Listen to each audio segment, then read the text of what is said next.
Welcome everyone. आप देख रहे हो मन्नत official YouTube channel. AIIMS CRE 2024 काफ़ी पोस्टें ऐसी थी जिनका एग्जामिनेशन अभी नहीं हुआ है। तो रिमेनिंग ग्रुप्स हैं उसमें आपको पता है मिनिस्ट्री का एक लेटर था। मिनिस्ट्री कौन सी है? मिनिस्ट्री ऑफ हेल्थ के अंडर आती है ये। तो मिनिस्ट्री का एक लेटर था जिसकी वजह से पोस्टों को एग्जाम को विद होल्ड कर लिया गया था उस टाइम पे। ठीक है। और 18 फरवरी का आपका ये मिनिस्ट्री ऑफ होम अफेयर्स का एक लेटर था। तो वो लेटर भी हमने टेलीग्राम पर आप लोगों के साथ शेयर किया है। अब इसमें बात करेंगे हम सीबीटी जो रिमेनिंग ग्रुप्स हैं कि वो कब होगा, उसके रिगार्डिंग एक बहुत बड़ी इंफॉर्मेशन है जो आपके लिए आई है और आपके काम आएगी। ठीक है। सबसे जरूरी चीज क्या है इसके अंदर? सबसे जरूरी चीज ये है कि कौन कौन सी तो पोस्टों का एग्जाम है जो होगा, कौन सी पोस्टें ऐसी हैं जो विड्रॉ कर ली गई हो, आपको पता होना चाहिए। क्योंकि अगर आपने अप्लाई किया है तो आपको जरूर पता होना चाहिए कि वो पोस्ट विड्रॉ हुई है या उसका री एग्जाम होने वाला है। ठीक है। चलो अब देखते हैं आपका जो सीरियल नंबर 1। सीरियल नंबर 1 में क्या है? एक स्टोर कीपर की पोस्ट थी आपकी, स्टोर कीपर की पोस्ट। और स्टोर कीपर की पोस्ट जनरल पोस्ट थी एक तरह से। आप इसके अंदर देखोगे ये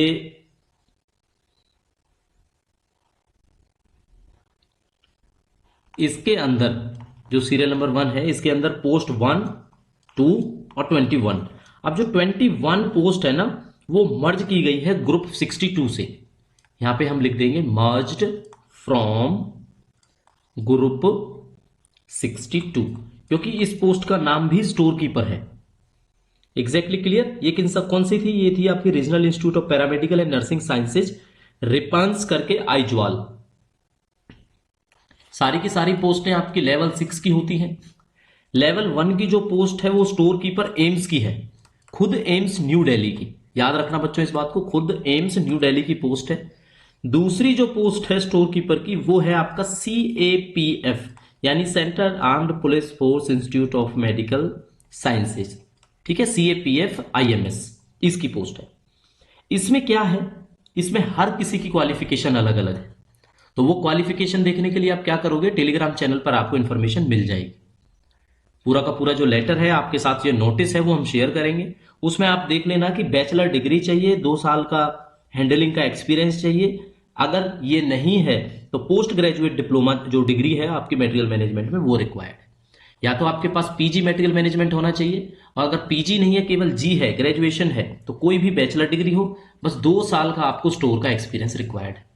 ठीक है। तो ये क्वालिफिकेशन आप जरूर चेक करेंगे, क्योंकि ये है जो आपका ये ग्रुप 13 है। ये जो सीरियल नंबर 1 हमने आपको समझाया है ये कौन सा है आपका, समझो इस बात को, ये ग्रुप 13 है।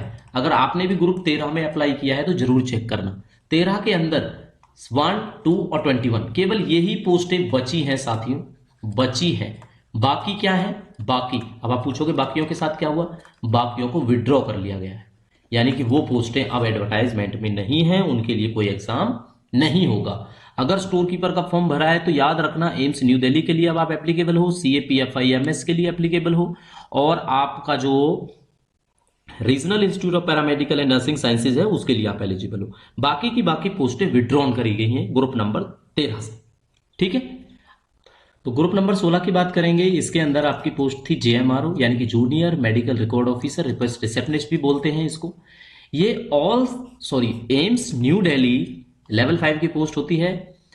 एम्स न्यू दिल्ली की ही पोस्ट है जिसपे एग्जाम होने वाला है। बाकी सारी की सारी पोस्टें बच्चों इन्होंने क्या कर ली हैं?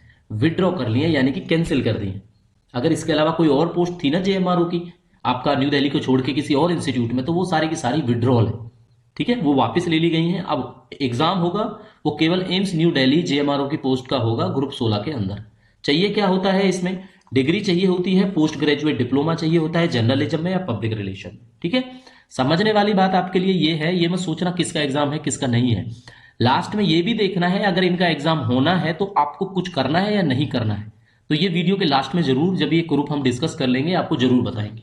तो देखो बच्चों, ग्रुप 17 के अंदर जितनी भी पोस्टें थी JMRO की और MRO की, वो पूरी की पूरी इन्होंने विड्रॉ कर ली है। यानी कि इस कैटेगरी के अंदर, यानी कि ग्रुप 17 के अंदर किसी भी पोस्ट पर आपका एग्जाम नहीं होने वाला है। क्यों? क्योंकि सारी की सारी पोस्टें इन्होंने वापस ले ली है।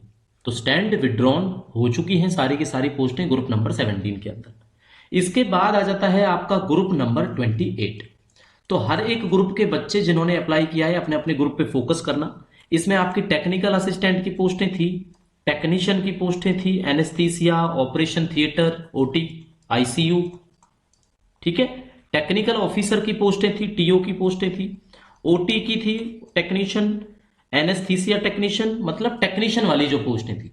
इन पोस्टों के साथ में क्या हुआ है, ये जो पोस्टें हैं ग्रुप नंबर 18 के अंदर, ये अब जो बची हैं केवल बची हैं RIMS Imphal, regional institute of medical sciences Imphal, एक तो ये इंस्टीट्यूट हो गया, दूसरा आपका एम्स न्यू दिल्ली है।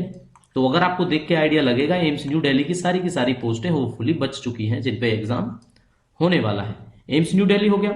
इसके बाद आ जाएगा आपका CAPF IMS, central armed police force institute of medical sciences. इसमें देखो क्या है, इसमें थी आपकी टेक्नोलॉजिस्ट करके पोस्ट, टेक्नोलॉजिस्ट OT, और एम्स में भी ये पोस्ट एज इट इज है टेक्नोलॉजिस्ट OT। यहां पे ये एनेस्थीसिया टेक्नीशियन के नाम से थी। किस नाम से थी? Anaesthesia technician. ठीक है, क्लियर हो गया आपको ये। अब इसके अंदर क्या है, ये ग्रुप लेवल 6 की पोस्टें हैं तीनों की तीनों। ठीक है बच्चों, किसकी है? लेवल 6 की पोस्टें हैं आपकी तीनों की तीनों। इनकी क्वालिफिकेशंस आप चेक करना। इसके अलावा जितनी भी वैकेंसीज हैं आपकी ग्रुप नंबर 28 के अंदर, वो सारी की सारी विड्रॉ कर ली है, यानी कि 3 पोस्टें ही बची हैं। सीरियल नंबर 1 पोस्ट थी, सीरियल नंबर 12 पे थी और सीरियल नंबर 13 पे थी। इन ही पोस्टों पे एग्जाम होने हैं, जिसमें आपकी BSc रिक्वायर्ड थी एनेस्थीसिया या OT में, और साथ में ट्रेनिंग किसी टाइप से। आप अपनी क्वालिफिकेशन चेक कर लेना नोटिस में। ठीक है जी, आपको हो चुका होगा ये क्लियर हम किस चीज की बात कर रहे हैं। बात करेंगे ग्रुप नंबर 62 की, जिसमें आती है आपकी assistant security officer, junior, sorry security नहीं, store officer, assistant store officer, और आपका junior store officer, store keeper, और आपकी आ जाती है स्टोर कीपर कम क्लर्क। ठीक है, स्टोर कीपर कम क्लर्क। ये जो पोस्टें थी ना ग्रुप 62 की, भाई ऐसा है इन पे एग्जाम नहीं होगा बच्चों, क्योंकि ये सारी की सारी पोस्टें आपकी विदड्रॉन हो चुकी हैं। सारी की सारी पोस्टें वापस ले ली हैं, इन पर कोई एग्जाम नहीं होगा। ठीक है, तो प्रोसेस क्या है, अगर अप्लाई कर दिया है तो रिफंड की भी प्रोसेस है। जो भी इंफॉर्मेशन है अब हम आपके साथ शेयर करेंगे। अब इनमें से कुछ कैटेगरी ऐसी हैं जिनमें आपने अप्लाई किया है, तो अब आगे आपको क्या करना है। कुछ ऐसी पोस्टें हैं कि जो आपने अप्लाई की वो विड्रॉ हो चुकी है, उसके लिए आप क्या करोगे। ठीक है, तो डेफिनेटली हम डिस्कस करेंगे। अब देखना है आपने क्या करना है। अब आपको एक तो अपनी एलिजिबिलिटी को रिव्यू करना है। एलिजिबिलिटी को क्या करना है, एलिजिबिलिटी को आपने रिव्यू करना है। रिव्यू कैसे करना है, जो हम बीच बीच में बताते जा रहे थे ना, डिप्लोमा चाहिए, ये चाहिए, वो चाहिए, वो सारा देखना है आपने। क्योंकि अब जो एलिजिबिलिटी है वो पुराने वाली मत मानना, रिव्यू करना जो इसमें मेंशन है इस नोटिस के अंदर, उसको रिव्यू करना है। और जिन्होंने अप्लाई किया है इन पोस्टों में से, वो अब लॉग इन करेंगे प्रोसीड करने के लिए और सिलेक्ट करने के लिए to withdraw their application and continue with existing post and vacancies and mentioned above. तो जितने बच्चों ने अप्लाई किया है वो री लॉग इन करेंगे। ठीक है, री लॉग इन करेंगे, और जो पोस्टें विड्रॉ हो चुकी हैं उनके ग्रुप के अंदर से, तो उनपे वो अपनी कंसेंट देंगे कि भाई जो बची पोस्टें हैं हम इन पर ही ट्राई करेंगे, इसके ही CBT में हम भाग लेंगे। तो ये उनके लिए ज्यादा जरूरी है। अगर कोई एप्लीकेंट अपने एप्लीकेशंस को चूज करता है विड्रॉ करने के लिए, ठीक है, तो एप्लीकेशन फीस को रिफंड कर दिया जाएगा ड्यू कोर्स में। ठीक है, और will be treated as not applied for that group. No further claim of any kind to such applicant will be available. साफ साफ बात है, जो पोस्टें विड्रॉ हुई हैं जो एप्लीकेशन, तो वो जब आप विड्रॉ कर दोगे तो रिफंड है वो आपकी फीस का मिल जाएगा। इसके बाद अगर आप अप्लाई करना चाहोगे तो नहीं हो पाएगा। बहुत काम की चीज है आपके लिए। अब क्या करना है, अगर कोई एप्लीकेंट कंटिन्यू पार्टिसिपेट करना चाहता है फर्दर रिक्रूटमेंट प्रोसेस में इसके रिवीजन के बाद में, अब आपने देखा कुछ कुछ पोस्टें ही बची हैं, बाकी हटा दी गई, तो वो क्या करेगा, वो इस एडवर्टाइजमेंट नोटिस जो 7 जनवरी को आया था, जहां पे CBT आपका नोटिस मिलेगा CBT का 10 दिन के अंदर, ठीक है, 10 डेज पहले आपको नोटिस मिल जाएगा और फिर आपका CBT कंडक्ट करा दिया जाएगा। तो आज मैं मान के चलता हूं बच्चों 15 तारीख है, अगर आज की डेट में नोटिस निकलता है तो 24 या 25 तारीख का एग्जाम आपका हो जाएगा। ठीक है, ये एक एग्जाम्पल है सपोज करने के लिए। मतलब आप ये मान के चलना, अपनी प्रिपरेशन जोर शोरों से कर लेना, 10 दिन के अंदर अंदर आपका पेपर हो जाएगा। ठीक है, इसके बाद में कभी भी, यानी 10 दिन का नोटिस पीरियड आपको दिया जाएगा। अगर किसी बच्चे ने एक से ज्यादा ग्रुप में अप्लाई किया है तो उनको हर सेपरेट जो ग्रुप है उसके लिए ऑप्शंस देने की जरूरत पड़ेगी। केवल ग्रुप 17 और 62, no need to exercise any option, because सारी की सारी पोस्टें यहां पे विड्रॉ हो चुकी है। ये आपको पता ही है ना, अभी एक लास्ट हमने आपको 62 बताया और उससे पहले 17 बताया। इसमें कोई ऑप्शन देने की जरूरत नहीं है किसी को भी, क्योंकि सारी की सारी पोस्टें विड्रॉ हो चुकी हैं। जिसने भी अप्लाई किया है जो उनकी पेमेंट को वापस कर दिया जाएगा। तो पेमेंट बच्चों वापस तो कर दिया जाएगा, लेकिन पेमेंट कहां वापस होगी? आपके ओरिजिनल पेमेंट मेथड में। ओरिजिनल मतलब अगर आपने क्रेडिट कार्ड से पेमेंट की है तो क्रेडिट कार्ड में आ जाएगी, अगर आपने यूपीआई से की है तो आपके यूपीआई में वापस आ जाएगी। मतलब जैसे आपने अप्लाई किया वैसे ही आपकी पेमेंट वापस आ जाएगी। चलो, अब आ जाता है आपका जो एलिजिबिलिटी है, वो क्राइटेरिया जो अब पब्लिश किया है ना उसके हिसाब से कंसीडर होगी। ठीक है, तो सभी बच्चों को रिव्यू करना है, अच्छे से समझ लेना है क्या वो एलिजिबल है या नहीं है। अब आप मान के चलो अगर कोई कैंडिडेट अब एलिजिबल नहीं है पोस्टों में, तो वॉलेंटरीली वो विड्रॉ कर लेगा भाई अपना एप्लीकेशन। क्योंकि जो जो एप्लीकेशन आप विड्रॉ करोगे ना बच्चों, ये याद रखना, जो भी एप्लीकेशन आप विड्रॉ करोगे उसी का रिफंड मिलेगा आपको। बस ये याद रखना, अब आपने एप्लीकेशन विड्रॉ नहीं किया तो आपको फीस नहीं मिलेगी, क्योंकि क्राइटेरिया चेंज हो गया, क्वालिफिकेशंस बदल दी गई है। अब हो सकता है आपके पास वो क्वालिफिकेशन ना हो। क्लियर हो गया?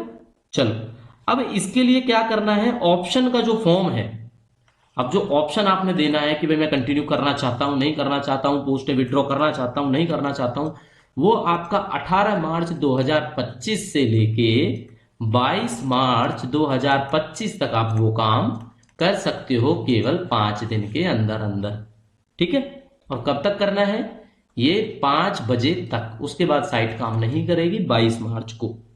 और जो भी एप्लीकेंट अपना ऑप्शन फिल करने में क्लोजिंग डेट तक लेट रह जाते हैं तो उनको अलग से कोई टाइम नहीं दिया जाएगा, उनको यही ट्रीट कर लिया जाएगा कि वो रिस्पेक्टिव पोस्ट जो भी है उसमें वो एलिजिबल है या नॉट एलिजिबल। ठीक है, और कोई भी करस्पॉन्डेंस इसके अलावा आपकी एप्लीकेबल नहीं होगी। तो आपको बच्चों याद क्या रखना है? याद यही रखना है सबसे पहले। अब हमारी तरफ से मैसेज क्या है आपके लिए? मैसेज बच्चों ये है, सबसे पहले तो एलिजिबिलिटी जो अब नोटिस में दी गई है आप उसको चेक करो। ठीक है, अगर आप एप्लीकेबल हो तो यस करो कंटिन्यू, नहीं तो पोस्ट को कर लो आप विड्रॉ, कि भाई मैं इसको विड्रॉ कर रहा हूं अपनी पोस्ट को, मुझे नहीं भरना, तो आपको रिफंड मिल जाएगा।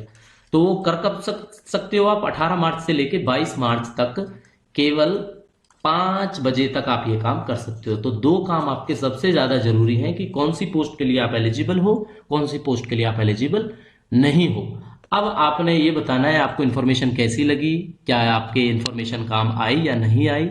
अगर लॉयल मेंबर हमें ज्वाइन करना है तो यूट्यूब चैनल पे जाइए, 29 रुपीज पर मंथ में आप ज्वाइन कर सकते हो, जिसके लिए आपको मेंबरशिप ओनली वीडियोस मिल जाएंगी। हर वीडियो आपको पहले अवेलेबल हो जाएगी और आपके नाम के पीछे आपको एक बैज नंबर मिल जाएगा। ठीक है, इस तरह के कलर्स में वो बैज आपका होगा। तो साथियों, प्रिपरेशन हम कराते रहते हैं किसी ना किसी एग्जामिनेशन की।